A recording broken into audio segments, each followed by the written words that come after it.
Assalamualaikum warahmatullahi wabarakatuh.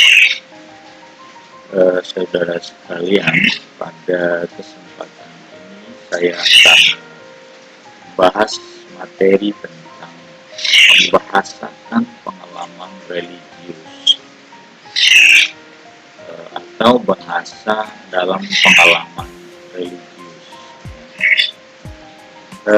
Kalau kita berbicara tentang pengalaman religius, tentu setiap orang yang mengalaminya akan mengkomunikasikan pengalaman itu kepada orang lain atau paling tidak untuk dirinya sendiri melalui bahasa. Dan bahasa pengalaman religius itu dikomunikasikan tentu saja agar orang mudah memahami apa yang dia alami dalam pengalamannya tersebut. Dia akan bahasakan supaya dia bisa share kepada orang lain bahwa saya mengalami ini, saya melihat ini, saya mendapatkan pelajaran dari ini ketika ia mengalami pengalaman religius. Sehingga bahasa memiliki peran yang sangat penting dalam hal ini. Sebagaimana kita ketahui bahwa tidak ada pengetahuan tanpa bahasa, karena bahasa memproduksi makna, termasuk makna agama.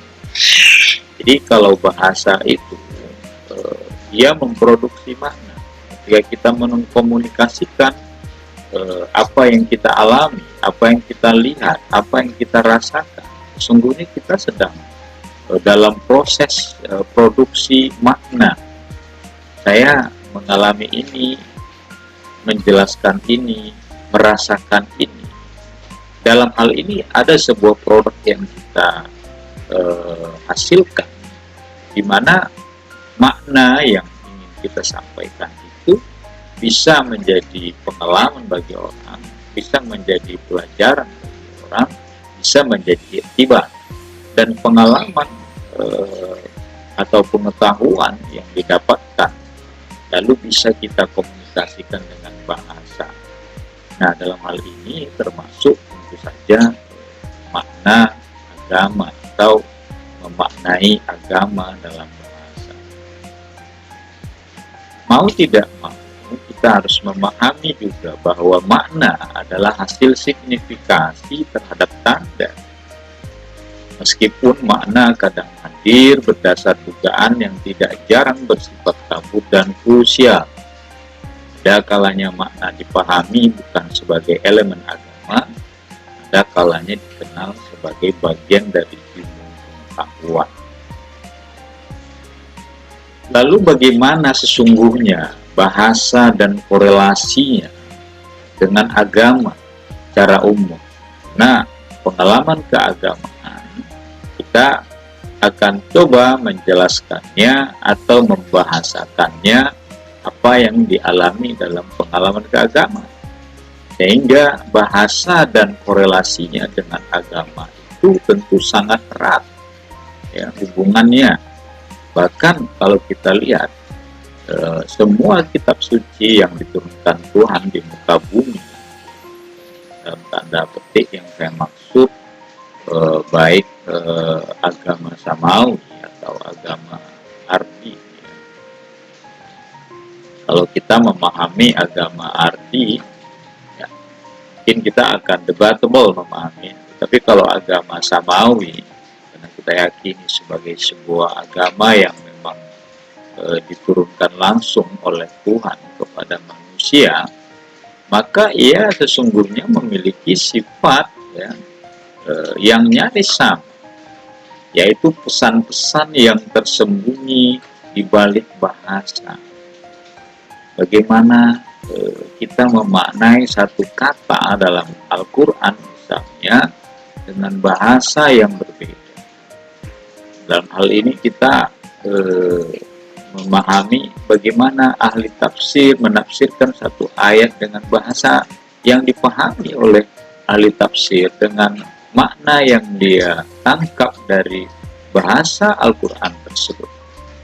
Sehingga secara umum bahasa Ibrani, bahasa Suryani, bahasa Arab merupakan bahasa-bahasa kental dengan nuansa agama, karena bahasa-bahasa tersebut banyak digunakan dalam kitab-kitab suci agama samawi.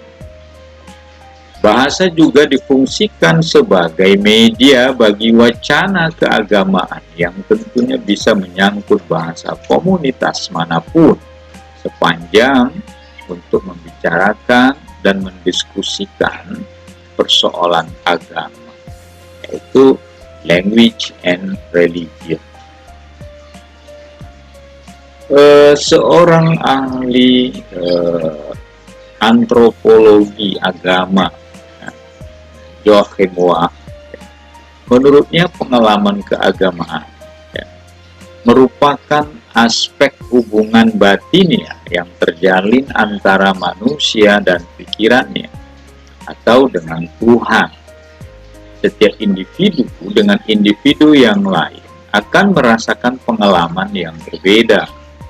Hal ini disebabkan aktivitas keagamaan yang dilakukan oleh manusia dalam berhadapan dengan Sang Pencipta meliputi segi lahiriah dan batiniah, sehingga manusia akan mengembangkan pola-pola perasaan yang sistem-sistem pemikirannya, sistem kelakuan sosial, dan organisasi-organisasi dengan orang tentu akan berbeda. Poinnya, Waugh ingin mengatakan kepada kita bahwa aspek hubungan batiniah yang terjalin antara manusia dan pikirannya dengan Tuhan dalam merasakan pengalaman itu tentu akan berbeda. Nah, kalau kaitan dengan bahasa, maka membahasakan setiap pengalaman religius atau pengalaman keagamaan seorang dengan yang lain tentu berbeda, sehingga bisa saja kita tidak mempercayai. Saya bermimpi melihat Nabi, tapi saya hanya melihat dari belakangnya saja. Orang, mana ada kamu bisa bermimpi melihat Nabi, misalnya. Atau saya bermimpi naik haji, padahal saya belum pernah menaikkan ibadah haji, dan saya tidak membayangkan seperti apa di tanah suci itu. Tetapi ketika seorang mengalami pengalaman itu dalam mimpi, lalu dia bahasakan dengan bahasa yang mudah dimengerti oleh orang, tapi kalau orang itu tidak percaya, bisa saja ia menolaknya. Tapi ketika kita mempercayai seorang wali, seorang ulama, lalu dia menceritakan pengalaman keagamaannya, bahwa dia bertemu dengan orang suci, bahwa dia bermimpi dalam mimpinya dia bertemu dengan Nabi misalnya, orang akan bisa saja mudah percaya, karena bahasa yang digunakan oleh orang suci atau wali tersebut adalah bahasa agama. Dan kebenaran keagamaan yang dia bawa adalah dari sikap atau perilakunya, di mana pengalaman batin yang kita yakini, pahami selama ini seorang wali dengan orang biasa, tentu pengalaman batinnya berbeda.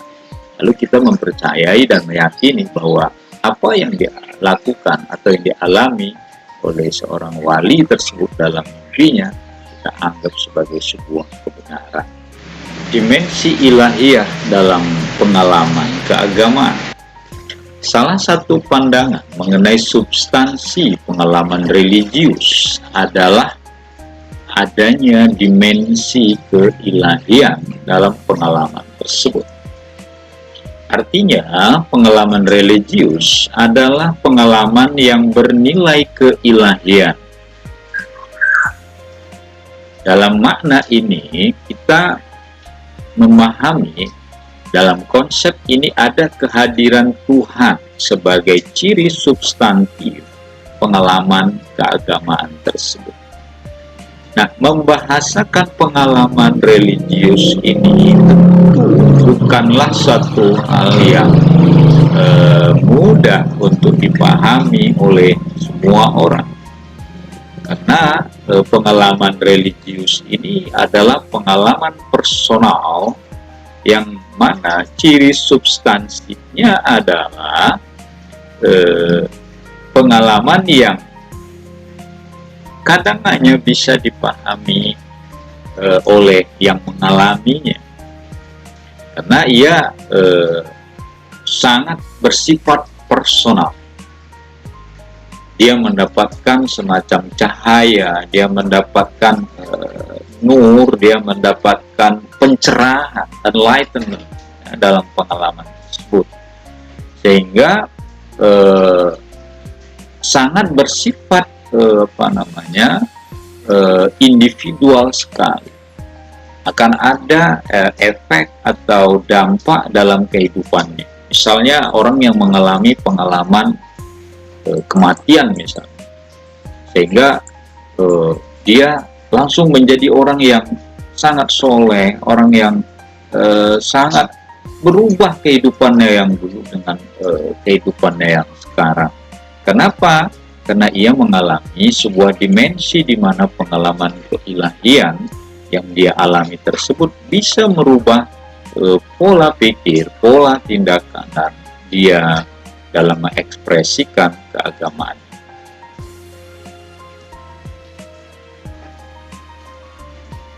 Sebuah persoalan akan muncul ketika seseorang mengalami suatu pengalaman yang dianggapnya religius. Bagaimana ia mengetahui dan menentukan bahwa Tuhan telah hadir secara intensif dalam pengalamannya tersebut? Lalu bagaimana ia memahami tanda-tanda dengan membahasakan pengalaman tersebut? Apa sih maksudnya yang saya alami? Bagaimana saya harus membahasakan pengalaman itu kita? Ia share pengalaman itu agar bisa juga merubah orang dalam beragama. Saya mengalami hal ini loh, lalu saya berubah. Saya mendapatkan mimpi mendengar suara azan loh, lalu saya pindah agama ke Islam. Saya tadinya adalah seorang yang jahat, lalu saya mendapatkan bisikan dari Tuhan bahwa saya harus begini. Tapi membahasakan pengalaman tersebut adalah juga menjadi persoalan bagi seseorang. Kenapa? Karena pengalaman tersebut adalah pengalaman di mana Tuhan telah hadir ya dalam kehidupannya atau dalam dirinya, namun kesulitan yang dia kadang alami membahasakan apa sih sesungguhnya makna dari semua yang dia alami dalam pengalaman itu. Apakah ini teguran, apakah ini hidayah, apa ini tanda, dan segala macam. Menurut Haidar Bagir, ya, kita sesungguhnya diingatkan bahwa di satu sisi apa yang kita alami ya dari pengalaman itu sesungguhnya merupakan sebuah fenomena, suatu peristiwa, suatu apa adanya yang tidak menjadi objek verifikasi untuk kemudian dinilai dalam suatu kategori benar atau salah. Jadi pada sisi pengalaman itu adalah sebuah fenomena, ya, suatu peristiwa di mana kita tidak bisa kemudian menilai apakah pengalaman ini, oh kamu mimpi itu, paling kamu mimpinya itu dari setan, oh kamu mimpi itu, oh mungkin pengalamanmu, mimpimu itu dari malaikat, bisa saja kan.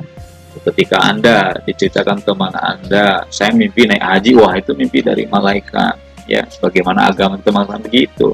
Kalau kamu mimpinya mimpi tidur di siang bolong, lalu kamu mimpi ini itu yang menurut kita tidak baik, itu hanya dari setan, kamu jangan lalu percaya dengan seperti itu. Nah, dalam hal ini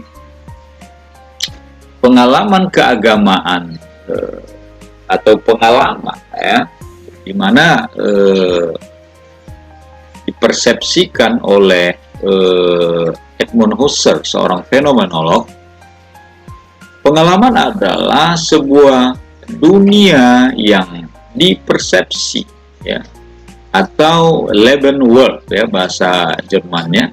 Namun di sisi lain, ketika pengalaman tersebut diyakini bersifat religius, maka hal ini menjadi sebuah statement penilaian dan klaim bahwa apa yang dia alami merupakan suatu pengalaman sejati, hakiki, mengenai perjumpaan dengan Tuhan. Demikian menurut Heidelberger, mengutip pengertian yang dijelaskan oleh Edmund Husserl.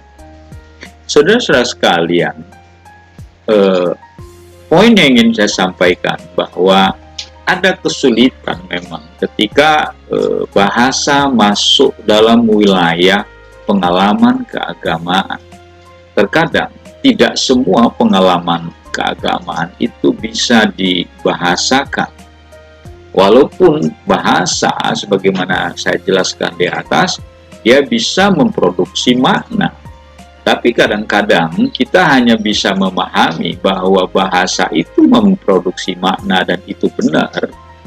Ia berposisi sebagai meaningful, bahwa bahasa itu bermakna hanya kadang-kadang bagi orang yang merasakan pengalaman secara individu atau secara private, ya, secara pribadi. Tetapi ketika ia mencoba membahasakannya kepada orang lain, mungkin produksi makna tidak akan bisa diterima begitu saja oleh orang. Nah, itu kan pengalaman kamu. Itu kan kamu yang merasakan. Kalau bagi saya sih itu biasa-biasa saja. Nah, jadi ketika kita mencoba menjelaskan pengalaman keagamaan dalam konteks bahasa, maka antara satu orang dengan orang yang lain tentu akan berbeda. Tetapi pada poin yang ingin saya jelaskan di sini adalah bahwa pengalaman keagamaan, pengalaman kita beragama, pengalaman keagamaan kita sesungguhnya bisa dibahasakan. Paling tidak persepsi bahasanya itu adalah bahasa yang kita pahami, yang mengalaminya sendiri. Ketika kita bisa membahasakannya kepada orang lain, lalu komunikasikan pada orang lain, kalau orang itu bisa memahami, saya kira sih oke-oke saja. Tetapi tentu saja akan berbeda ketika satu orang dengan orang lainnya menangkap hal ini tidak sama atau menolak barangkali penjelasan atau cara kita memproduksi makna melalui bahasa yang kita sampaikan. Sehingga tidak heran kadang-kadang ada ustadz bicara begini atau kiai ngomong, itu kan menurut dia, menurut saya emang nggak gitu. Itu kan pengalaman keagamaan dia, itu kan cara dia memahami agama, menurut saya tidak begitu. Kan bisa saja, ya, karena apa yang kita pahami dengan yang dipahami oleh seorang itu bisa saja berbeda. Namun bahasa sebagai alat komunikasi, sebagai media untuk memaknai sesuatu, karena bahasa itu memproduksi makna, kita tetap mencoba peran bahasa dalam menceritakan atau membahasakan bahasa-bahasa yang ada di dalam pengalaman keagamaan. Demikian yang dapat saya sampaikan. Assalamualaikum warahmatullahi wabarakatuh.